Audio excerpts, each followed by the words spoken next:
Greetings and salutations. Welcome to Knife Chats with Tobias. I was recently asked a question about frost knives. Someone wanted me to do a video on the various brands that Frost owns.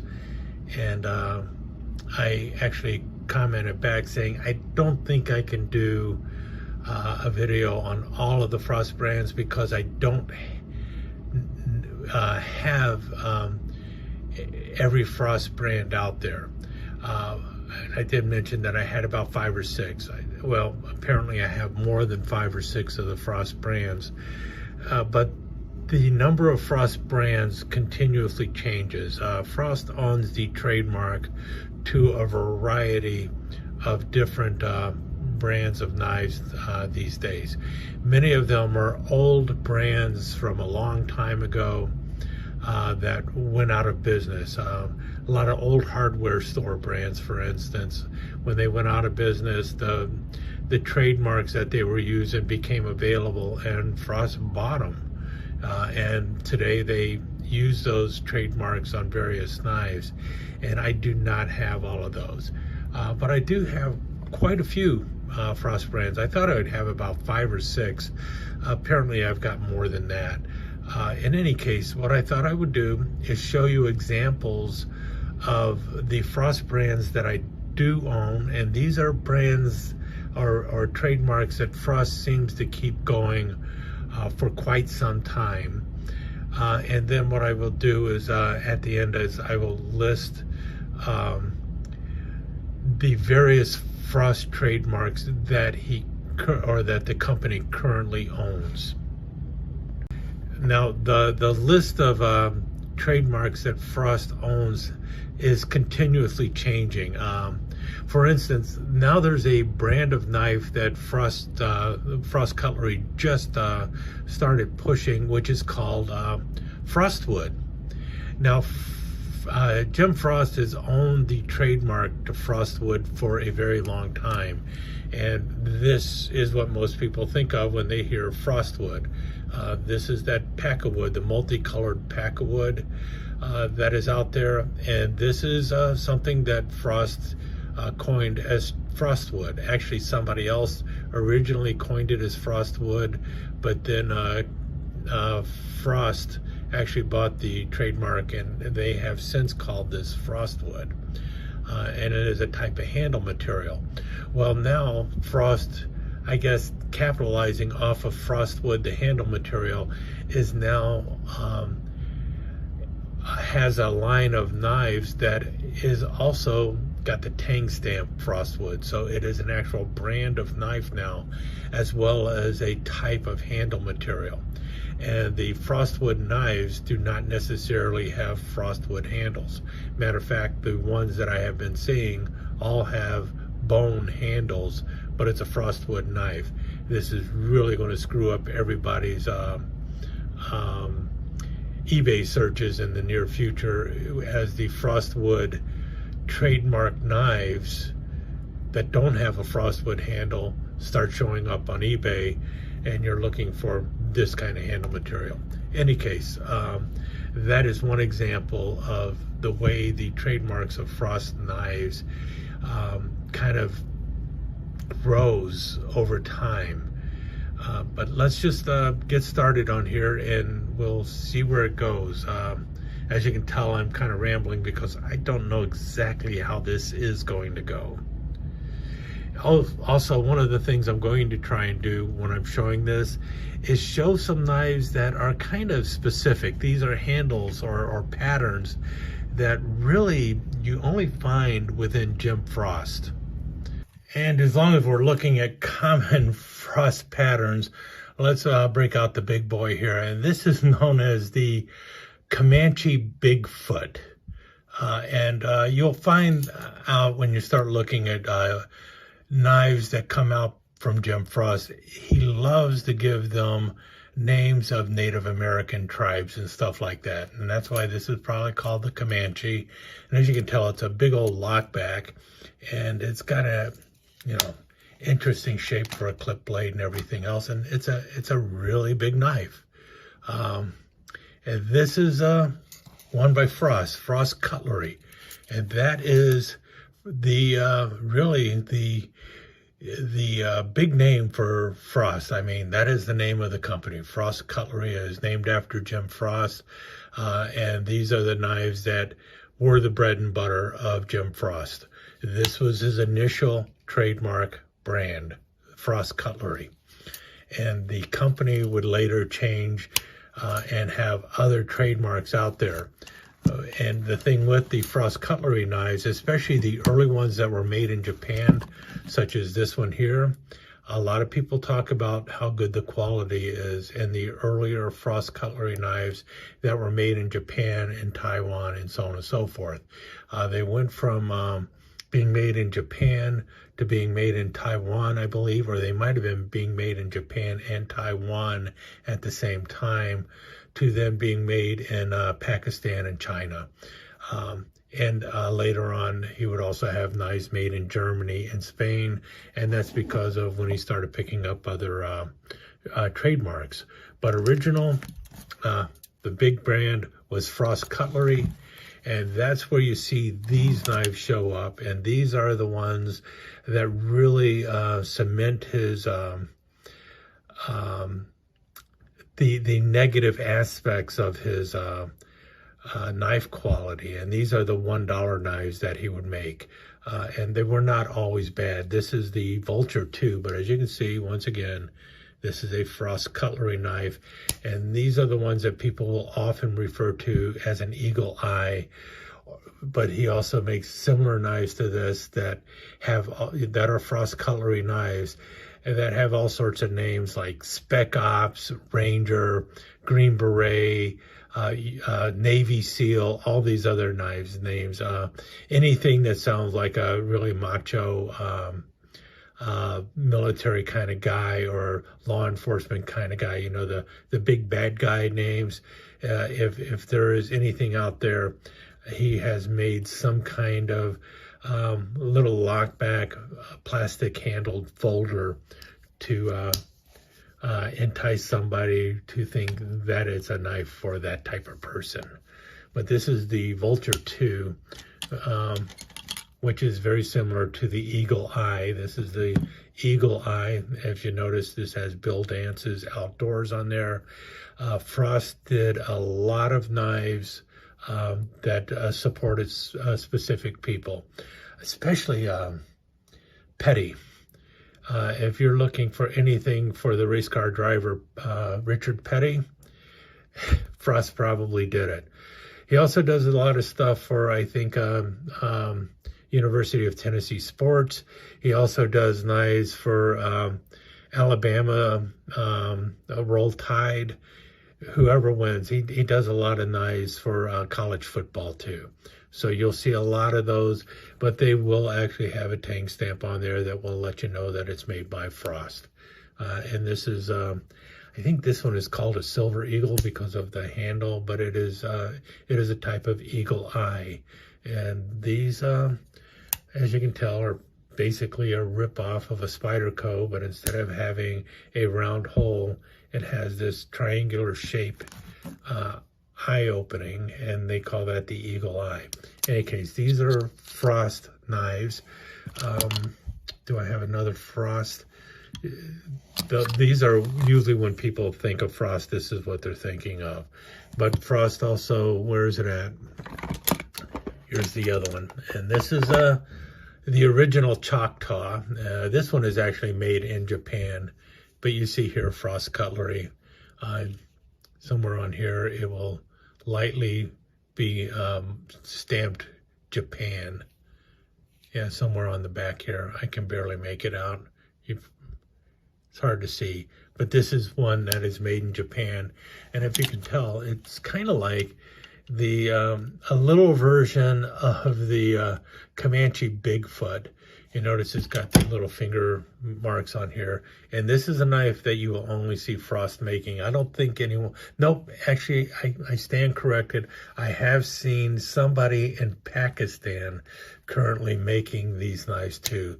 So a company in Pakistan is making a no-name version of the of the Choctaws. They will not have the Frost Cutlery emblem on the for the tang, and they will typically have a Damascus blade, but they are being copycatted now as well. But no other major knife company is making the Choctaw. It is only something that Frost is making, and it comes in two sizes. The original size, which is about 3.5 inches, and then the larger one, which is, I think, 4 5/8 inches, something like that.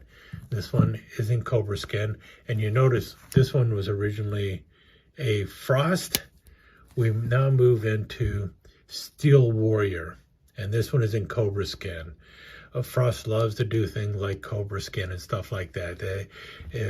So you will see that, and they will always push that this is genuine cobra skin. It was sourced properly. All the legal stuff was done, and blah blah blah. And they'll do this. They'll say the same thing for their abalone and their mother of pearl, that they jump through all the right hoops in order to do that.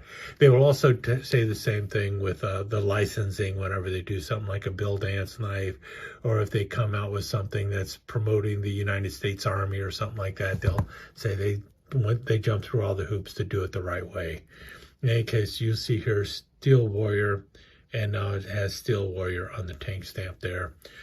Steel Warrior knives have two different kinds of, at least two different kinds of shields that you'll see on there. Where's another Steel Warrior? Here's another one, if you can see it there. And it is a samurai with the letters SW on either side. Hard to make out, but there you go. That's about as good as you can get. Samurai SW on there. There's several different tank stamps you'll see for Steel Warrior. This is an interesting one, though. I mean, it's white smooth bone for one thing, and it's a stiletto, and I'm just not finding one from Rough Rider. They will never make one, I guess. But you see there the Steel Warrior etch on the blade and the Steel Warrior tank stamp. So Steel Warrior is probably, after Frost, Steel Warrior is probably the most common of the trademark brands that you will find from Frost. And this is kind of like their premium series of Frost knives. And this is their flagship brand, really. Frost Steel Warrior is their flagship brand, which is interesting because they also have a brand called Frost Family. And Frost Family knives are usually something they do for special occasions and stuff. You'll see the Frost crest as a shield. This is the family crest for the shield on the knife. And then it will say Frost Family on the tank stamp. Notice how it says Frost Family. And they will often have some kind of blade edge for whatever they happen to be commemorating at the time.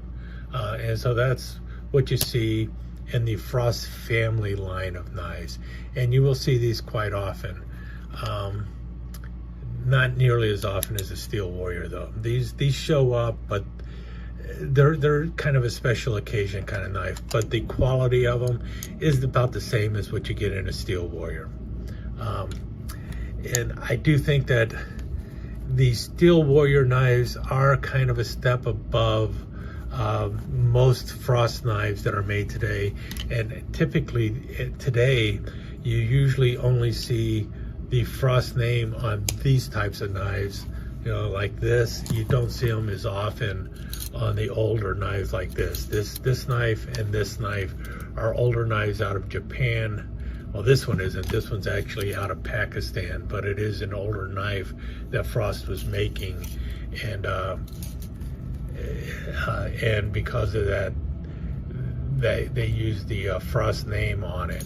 But most of the traditional pattern knives have moved into the Steel Warrior line now. So usually when you see a knife like this that has the Frost Cutlery tank stamp, it's usually an older version of a Frost knife.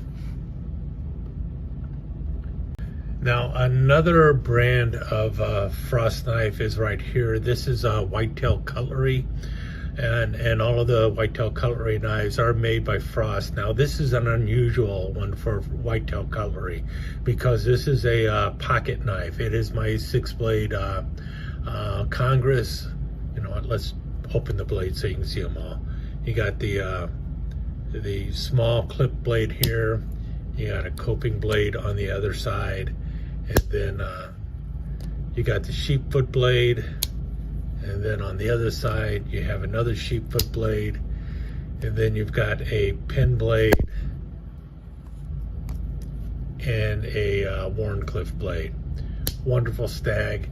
And you have the sunburst bolsters here. And but the thing is you see the shield there, whitetail cutlery. As I mentioned, this is unusual for whitetail cutlery. They usually do not do pocket knives. Whitetail cutlery knives are typically a fixed blade, and usually big fixed blade knives. So when you see a whitetail cutlery, know that that is also a Frost knife. And this one is known as Black Hills Steel. I think this one's been around for about 10 or 11 years, something like that. But you'll notice it with the prospector and his mule. That's the shield that you will usually see on these. The original Black Hills Steel knives, I think, were mostly traditional pocket knives, but it seems like they've moved in a different direction, and a lot of the Black Hills Steel knives now are also fixed blades. There might be a mix of both. This one was one of the first Black Hills Steel knives ever made, the Scout pattern, and it was actually used by SMKW for their Sharp Kids knives. That was a program they did. I've got a video about that. But as you can see, this is the first production run. Some of the very first Black Hills Steel knives out there. It is still a brand that's around. You don't see it that often, and like I said, most of the time these days it will be a fixed blade that you run across when it comes to Black Hills Steel. A knife that seems to continue to be in the traditional pattern folder, though, are Ocoee River. And these knives, a lot of people swear by the Ocoee River knives. And you will see this. This is one of the shields that you'll see with Ocoee River. It's always something fly fishing related. This is a fish knife, and that was one of the reasons I had to grab it, because of the, well, you got the fly fishing shield, and it's a fish knife. It all made sense. And this is an ox horn, 4 1/4, 4 1/8 inch frame, something like that. And, you know, it's got the secondary fish degorger and right there, the fish scaler and the cap lifter going on there. Got 2 of them. The other one has this shield with the other one, which is just a little fly fishing lure there. See that? That's but those are Ocoee River, and they are at least as good as a Steel Warrior. Some people think they're actually better than a Steel Warrior. I do believe that the quality on the Ocoee Rivers is at least as good. I think it's actually better sometimes. It really just depends on the knife. This is another Ocoee River. Grab this one because, well, one of the reasons I end up getting a lot of the Frost knives like this is because I'm looking for something in white smooth bone at an affordable price, and it's a knife that is not available through Rough Rider or Marvels, but Frost has made it. And that's the case with the Ocoee River Hobo here. You know, take apart hobo knife. It's not the world's greatest, but it's pretty good. You do have the clip blade, the fork which runs down the center, and then the spoon on the backside. The problem with it is the lockup on this is not the world's greatest. Taking it apart is really no problem. Keeping it together, that's a little more tricky. Anyway, that's their hobo knife. So it has some issues, but it was the only one I could find in white smooth bone without breaking the bank. Same thing with the 4-inch stiletto. I'd love to get one bigger, but Frost doesn't make a larger one, and I just have not been able to find a white smooth bone 5-inch stiletto. This is another knife back here. Now this one I bought for the white smooth bone collection too, but this one is by the Bone Collector USA. Everything about the name of this makes me think that it is a Frost brand, but I have not been able to prove it. It might be a defunct Frost brand, or somebody else was using the Frost brand. But the knife that I was buying is known as the Snook. They have it as BC 793 here. But in any case, the Snook pattern here, this is a Jim Frost original. This is a pattern that Jim Frost came up with. Big fisherman, and he named the knife the Snook. Todd Boone always called it a palm skinner or a cat skinner, but the original name on it was a Snook. And this is actually for processing fish. You've got the sharp edge up here for cutting up bait, and then this is for cutting through bone and cutting off fins and stuff. The rough serration there basically will work as a little bone saw. Got your thumb through there, or you can grab it like there. It's a nice wide belly skinner, but it's known as the Snook. When you see this kind of knife, if nothing else, if it isn't a Frost trademark, it is a Frost design. This is a knife that was designed by Jim Frost. This is one of the few knives where I just do not know if Bone Collector is a Frost trademark or not. I did have a couple of these knives that had Frost tang stamps, but I must have given them away to other people who were fishing and stuff. I don't know. Let's see, another brand by Frost. Okay, here we have this one. This is, as you see here, MB on there. This is Miller Brothers, and you see here, this is the box for it, and you see the Miller Brothers Cutlery USA 1886. This is one of those trademarks that Frost actually bought. So this was an old company that was making knives here in the United States. They made them for a long time. The company went defunct a long time ago. Frost brought it back to life. These are not true Miller Brother knives. These are knives made by Frost. And the box, as you can tell, is very similar to all the other Frost boxes. They'll have lots of pictures on it, a picture of the knife and so on and so forth, and then other artwork on there. Very typical of the way Frost does its knives. I didn't show this whitetail cutlery. Let me show this because I really like this knife, and it's one I picked up because it's a white smooth bone. I've been meaning to show this knife on the channel, and I just never have. And this one is a little white smooth bone whittler, but it's just the funkiest shape I've ever seen on a knife. It's just a 2-blade, so it's referred to as a half whittler. You got a spear blade on that end. This really feels good in the hand too. You got, it's kind of a swell center or a humpback or who knows what. It's got a hump front too. Then maybe it's a pregnant humpback. I don't know. Got a little pin blade down here. Hold on. Let me close this side. Open the pin blade on this side, and because of the blade on the other side, it actually fills in the hand nicely. It's just a really sweet little knife. But that is one of the things you see with Frost. They're just like Rough Rider. There are patterns that you see coming from Frost that you just don't see anywhere else. If Rough Rider had a knife that looked like that, I would have grabbed it by Rough Rider, but Rough Rider didn't, so I got the whitetail cutlery. All right, back to Miller Brother here. This is a 3-blade toothpick, and that's another reason why I picked it up. It's like you just don't find many 3-blade toothpicks. That is something that Frost will do. And you got the clip blade up front, and then the next blade over is a coping blade, and then the back blade is a pin blade. I would really like to see a 2-blade toothpick, but those are a little more common. 3-blade toothpicks you don't see too often. Notice how fat and wide that is. And this one is in like a pink celluloid or something. I have another one, and also a 3-blade toothpick.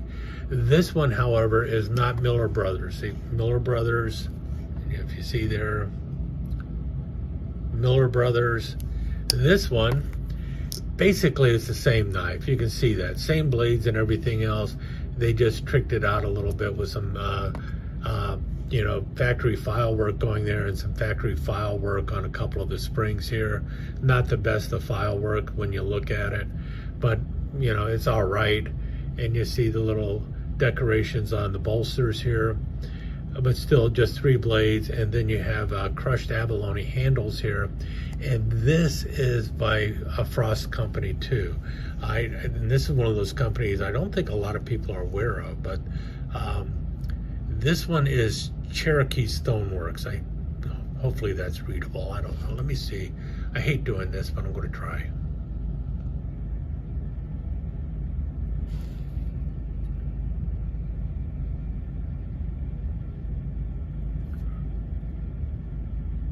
All right, that's about the best I can get it. But in any case, it says Cherokee Stoneworks there.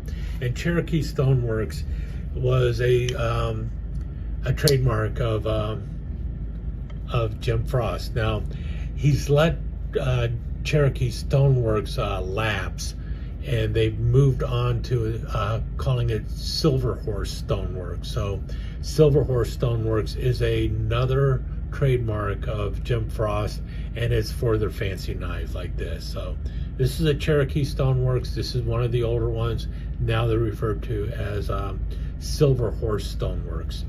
All right, let me go back to itty bitty.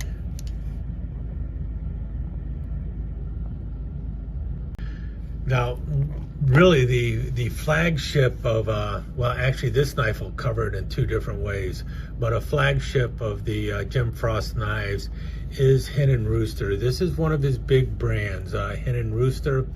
And Hen and Rooster knives are some of the knives that are still made in Germany. Another brand that is still made in Germany is Bertram Cutlery. I think Frost now owns Bulldog brands. Now Bulldog brand, that's a little trickier. Bulldog brand, older Bulldog brands knives before Frost owned them were made in Soligen, Germany. I think they still make an occasional Bulldog brands knife in Soligen, Germany, but for the most part, the new Bulldog brands knives are actually made in Pakistan or China. But on the blade it will say German steel. Any knife that you see coming out of Frost that says German steel on the blade, chances are that knife is not made in Germany. It is actually made in Pakistan or in China. And but the blade steel is actually coming out of Soligen, Germany. It's usually 4116 steel out of Germany that they're exporting to Pakistan or China for the build of the knife. And that is what happens with a lot of the Bulldog brands. And it will also happen with some Hen and Rooster knives, but if it's a Hen and Rooster knife that is having the German steel blades made in China or Pakistan, those are listed as Hen and Rooster International. So pay very close attention with your Hen and Rooster knives. If it says Hen and Rooster International or HRI as a tang stamp or something, then that knife is most likely made in China or Japan. If it's a Hen and Rooster knife, such as this one, where it says Hen and Rooster, then there's a chance that it is made in Germany. And this one says C. Bertram Cutlery. If it says C. Bertram Cutlery, then chances are it is either made in Germany or it is made in Spain. One of the two.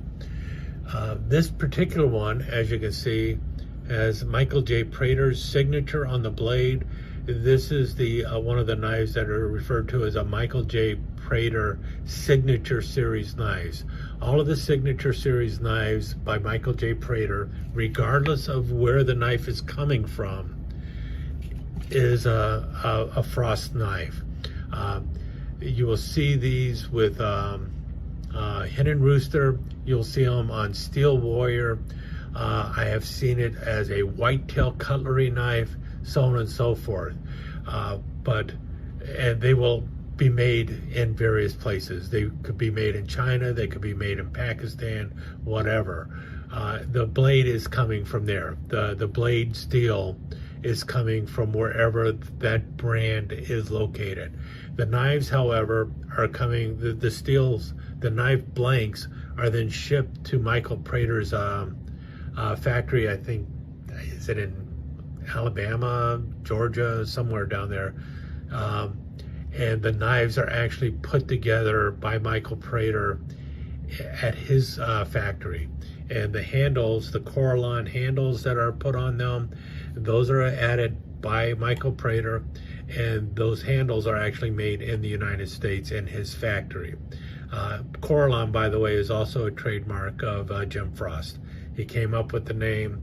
He has the trademark. However, the handles are, the Coralon is poured by Michael Prater. Michael Prater attaches it to the knives and so on and so forth. So it's kind of a collaborative effort between Frost Cutlery and Michael Prater.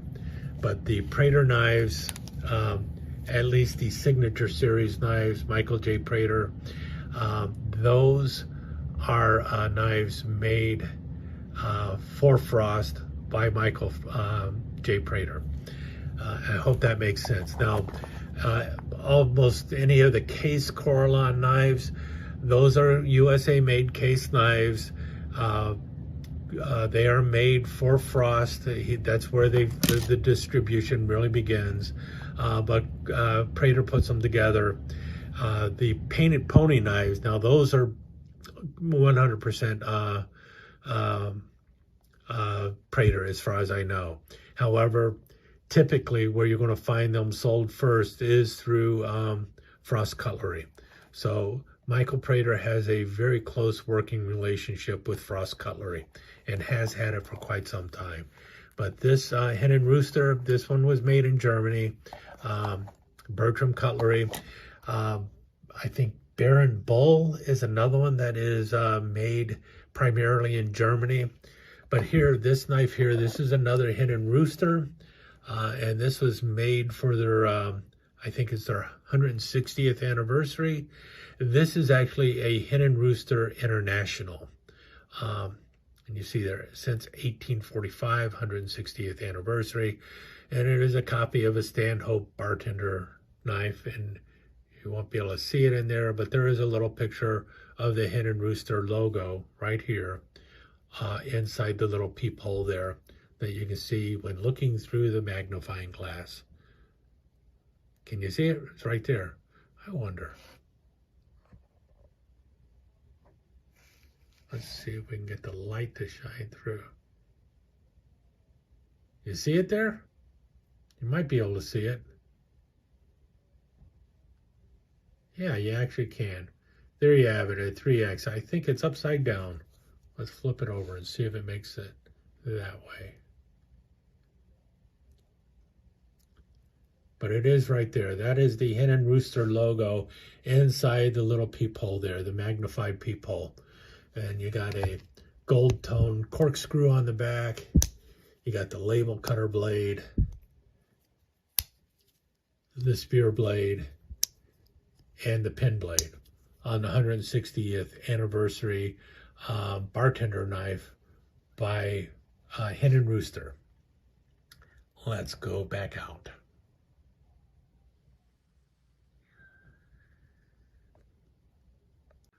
Okay, and over here, this is a BSA 2010 collector's knife, and this was also made by Frost. This is kind of a one-off, and looks very similar, doesn't it? The difference is this has a picture of the the guy who founded the Boy Scouts of America, I believe. Let me look inside.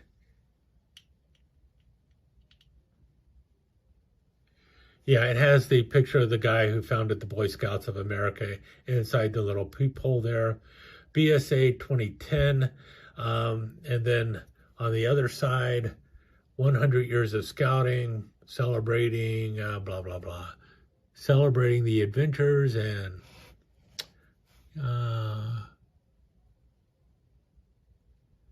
celebrating the adventures, continuing the journey. Unfortunate. It's interesting, though. A lot of people had a lot of fun with this because, yeah, you're making a bartender's knife for the Boy Scouts.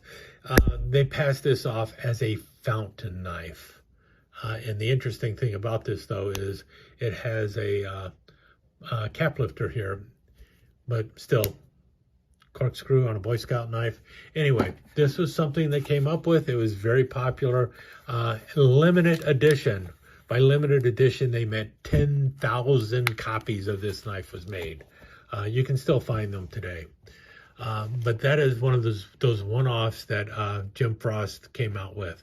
I don't think a lot of people realize that that was a Frost knife, and it was basically made in the Hen and Rooster International Factory way back in 2010. And this is another one of those one-offs out there. And you see it here on the box, Frost Cutlery, but it is designed by Russ Farrell. And you'll see these knives pop up all over the place. Russ Farrell knives. And there were quite a few of them that were done by Frost. And Russ Farrell was just an artist. And Jim Frost thought, hey, you want to team up with me and do something? And he came up with these knives. And this is a knife designed by an artist. The Gator 2, made in China. Yeah, at least it does say Frost Cutlery, 440 stainless steel. Big funky knife. This is one of those knives I wish he would have made this with a 3-inch handle. You know, if this would have been a smaller knife, this would have been cool. It's just too big. But serrated blade and everything else. And you'll see a lot of funky knives like this from Frost. That's one of the things I kind of like about Frost, though, is that he was never afraid to take chances when it came to designs and everything else. So there's a lot of funky knives out there by Frost, but pretty cool knives too. Any case, I think that's about every Frost trademark knife that I have. I have plenty of other Frost knives, but every Frost knife I have, oh wait, I think I might have one other. I do. I really do have another Frost knife. Might even have more than just this one, but this is the last one I'm going to break out. This is a chip-away cutlery, and chip-away cutlery is another one of those long-standing brands from Frost. And for the most part, chip-away cutleries are kind of like traditional style fixed blades, often with bone handles and stuff like that. And I don't know how in the world I ended up with this one because it is not a knife I bought. But this is definitely a knife that was designed by Frost. The artwork on the blade and everything was obviously designed to appeal to that 12 and 15-year-old boy. And I think that's what Frost does a lot, is to, get that knife that some young kid is really going to dig. You know, he's going to see it at the flea market and say, I want that knife, Daddy. And Daddy will get him the knife and he'll like it. And the knife is, it's a nice stocky knife. Blade steel is probably 420. It's a great knife to learn how to use a knife with. And that's not a bad thing. And I think Jim Frost was an expert at making knives that appealed to the youth of the nation. And by doing so, he created a lot of people who became knife lovers. There are many people out there who attribute their first knife to being some kind of Frost knife, and they moved on from there to all sorts of other brands, and they became a knife enthusiast for their entire life because of something that they got from Jim Frost to begin with. So there's a reason to promote Frost, I think. I mean, it's like the gateway knife to knife collecting is Frost. Uh, Inexpensive, lots of different variety, something for everybody, and something that definitely appealed to the younger knife enthusiasts out there. And once you get them hooked, then they're a knife enthusiast for life. In any case, what I will do now is I will move on and show you a list of all the other Frost brands that I'm aware of. Maybe I'll do it in a little bit of a slideshow or something. I don't know exactly how I'm going to do it, but these were the ones so far, and we will go ahead and show you the ones I missed because I don't have them, and there's a lot of them. The prolific list of trademarks belonging to James A. Frost and Frost Cutlery. While Coralon is often associated with Michael Prater, Frost owns the trademark for Coralon. While multicolored Packawood was not invented by Jim Frost, Frost owns the trademark for the term Frostwood. Note also that Frost has several trademarks specific to Frost knife patterns as well as many brands. Frost purchased many defunct name brands as old knife companies went out of business and the trademark became available. While this is a comprehensive list of Frost brands, I may have missed a few. Let's start with a list of active trademarks: Black Hill Steel, Cattle Rustler, Coralon, Cutlery Corner Network, Enforcer, Hibbert, Spencer and Bartlett, Honk Falls, Joseph Rogers and Son, Barefoot Cutlery, Barracuda, Baron Bull, Bear Hunter, Beaver Creek, Bertram Cutlery, Blade Master, Buck Creek, C. Bertram, Carl Spitzer, Catskill Knife Company, Chef Deluxe, Chipaway, Cliff Dweller, Cockfighter, Coon Hunter, Crooks Brothers Cutlery, Delta Ranger, Diamondback, Dragon Slayer, E.C. Simmons, Field Pro, Flying Falcon, Frost Cutlery, Frost Family, Frost Media, Frost USA, Frostwood, German Bull Brand, Hen and Rooster International, Hen and Rooster, Hillbilly, Hurricane, Iron Horse, Jack Frost, Crylike, Master Angler, Miller Brothers, Moonshiner, Nautilus Leopard, Nightwalker, Ocoee River, Pocket Rocket, Quarter Horse, Quicksilver, Renegade, Sharp's Cutlery, Silverhawk, Silver Horse Stoneworks, Sling Blade, Snook, Steel Warrior, Storm Chaser, Tack Assault, Tack Extreme, The Maverick, Trophy Hunter, Trophy Stag, Valley Forge, Whitetail Cutlery. Moving on to canceled and dead trademarks, note that some of these trademarks may have been picked up by other companies after Frost stopped using them. Patriot Tactical, Field Pro by Frost Cutlery, Powder River, OVB, our very best, Buckshot, Flip and Stick, Frost Outdoor Network, Savage Cutlery, Union Knife Company, Voss Cutlery, Apache, Blades of Atlantis, Cherokee Stoneworks, Fall River, Flylock, Handmade Whitetail Cutlery, Hunter's Companion, Mustang, Pro Guide Series, Raven, Redneck, Sheffield Cutlery, Sidelock, Snapshot, The Gambler, The Woodsman, Valley Falls. As I mentioned, there may be other Frost-owned trademarks, especially when it comes to dead or canceled Frost trademarks. These are what I'm aware of as of 27 November 2024.